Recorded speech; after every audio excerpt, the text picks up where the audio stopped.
Hola, en esta ocasión daremos respuesta mediante la opinión argumentada a algunos cuestionamientos en torno a la influencia de la ciudadanía en el proceso político mexicano. Abordaremos también conceptos como el de gobierno y sus diferentes formas e ideologías, pasando por temas como la legitimidad y la gobernabilidad. Comencemos. Inciso A. ¿Qué es un gobierno? Podemos decir que un gobierno es un organismo al cual la Constitución le reconoce la facultad de concentrar el poder político para conducir una sociedad por medio de normas y reglamentos. El gobierno es de carácter temporal, pues a diferencia del Estado, que puede permanecer inalterable, el gobierno, cuando consigue llegar al poder, ejerce su tarea en el tiempo estipulado para tal efecto y luego se retira.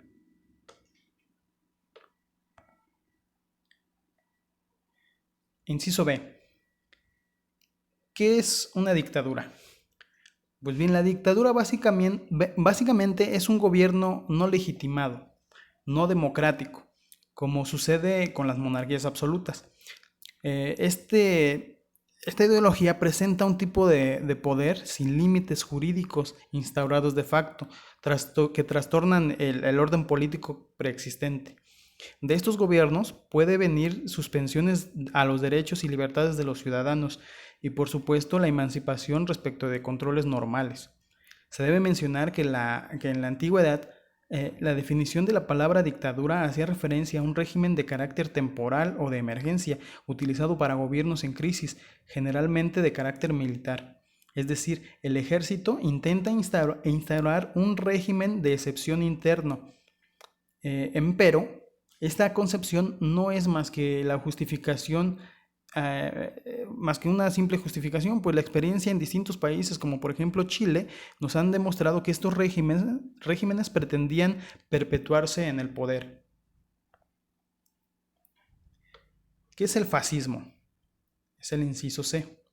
El fascismo se caracteriza por negar la libertad y los derechos elementales frente al Estado todopoderoso. Este controla todos los aspectos de la vida por medio de un régimen totalitario. Como ejemplos de régimen fascista se puede mencionar la Italia de Mussolini y la Alemania nazi de Hitler. Inciso D. ¿Qué es el comunismo? El comunismo es una doctrina política, económica y social que aspira a la igualdad de las clases sociales por medio de la eliminación de la propiedad privada de los medios de producción, la tierra y la industria. Suele clasificarse como una doctrina de ultraizquierda debido a la radicalidad de sus planteamientos.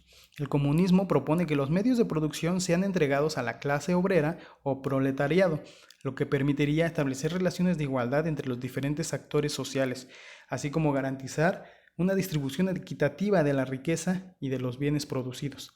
Esta doctrina está fundada en las teorías de los alemanes Karl Marx y Friedrich Engels, para quienes el modelo capitalista, basado en la propiedad privada de los elementos de producción, era la responsable de la lucha de clases, es decir, es la responsable de la desigualdad social. Inciso E. ¿Cuál es la diferencia entre gobierno democrático y dictadura? La diferencia la podemos observar desde su etimología, pues mientras democracia proviene de las palabras demos y kratos, que básicamente son o significan el gobierno del pueblo, la dictadura proviene de dictare, que quiere decir que quien apunta o quien indica. Aquí algunas de sus diferencias entre estos dos tipos. En la democracia se goza de respeto y respaldo del pueblo, el cual se otorga mediante el voto. En la dictadura, la dictadura toma el poder a través de un golpe militar. En la democracia existe la división de poderes. En la dictadura, el gobernante posee poder total para crear, aplicar y hacer cumplir sus leyes. En la democracia, solo se pueden restringir derechos si así lo exige el orden público a través de leyes generales. En la dictadura, los derechos se restringen si así lo dispone la autoridad. Inciso F. ¿Qué se entiende por democracia moderna? La democracia moderna, desde este punto de vista, Es el resultado de la evolución paulatina de sistemas políticos estables. Surge como reacción ante el abuso del poder, pasando por guerras civiles y periodos de anarquía en los países, así como elementos de una democracia moderna. Se pueden mencionar, primero, que tienen una constitución, que es la que define los derechos y los deberes básicos de los ciudadanos, las funciones del Estado y los procedimientos de decisiones en la política. Como segundo punto, la separación de poderes. En este caso, por ejemplo, México tiene su división de poderes establecida en ejecutivo, legislativo y judicial. Tiene reconocimiento de derechos iguales, abolición de la esclavitud y de los privilegios también. Como tercer punto, de la democracia moderna tenemos el voto, que es el medio por el cual el ciudadano elige con libertad a su gobernante. Inciso G. ¿Cuál es el equilibrio entre el fascismo y el comunismo?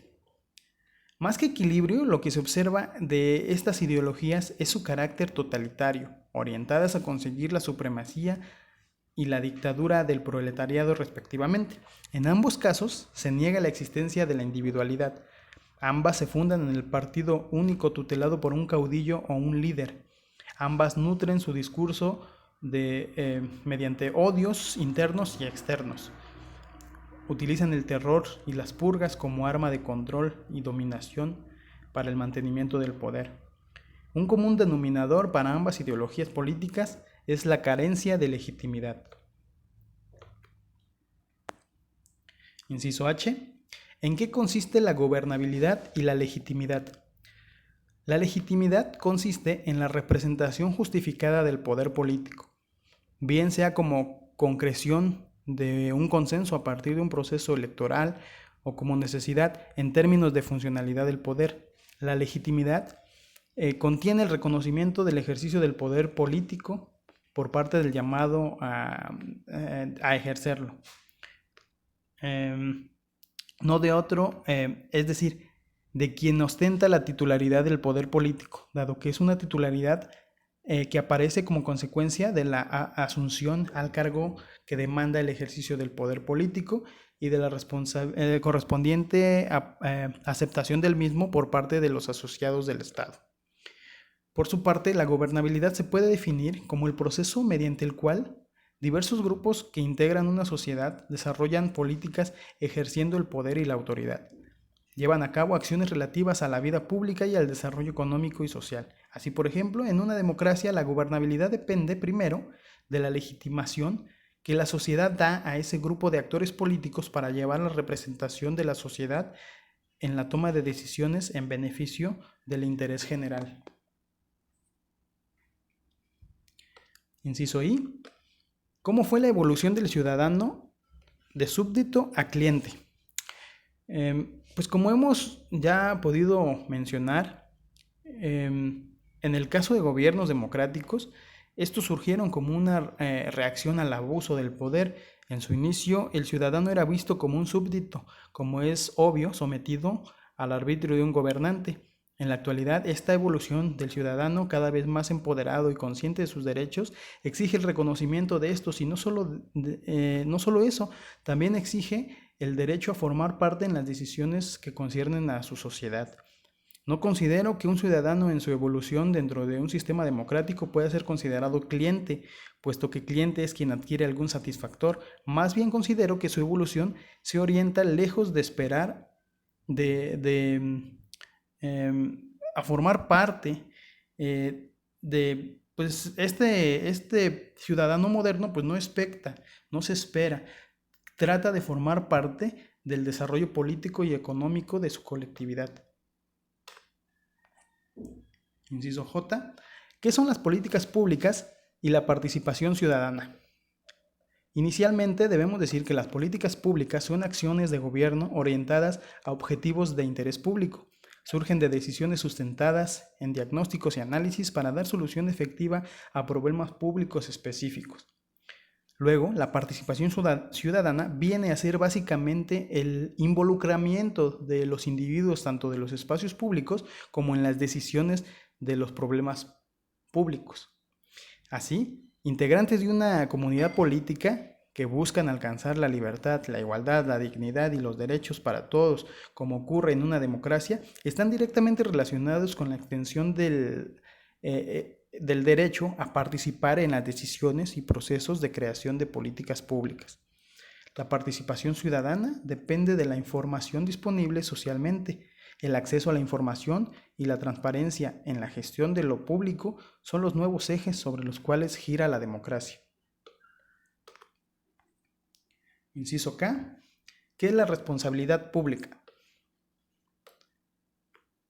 El grupo en el poder, en la clase gobernante en turno, electa democráticamente, tiene la encomienda de crear políticas públicas que beneficien a la sociedad en general.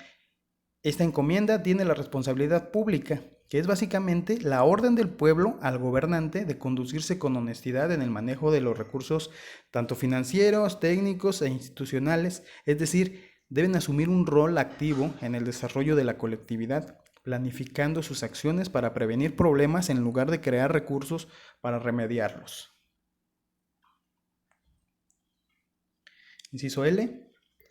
¿Cuál es la relación entre responsabilidad gubernamental y participación ciudadana?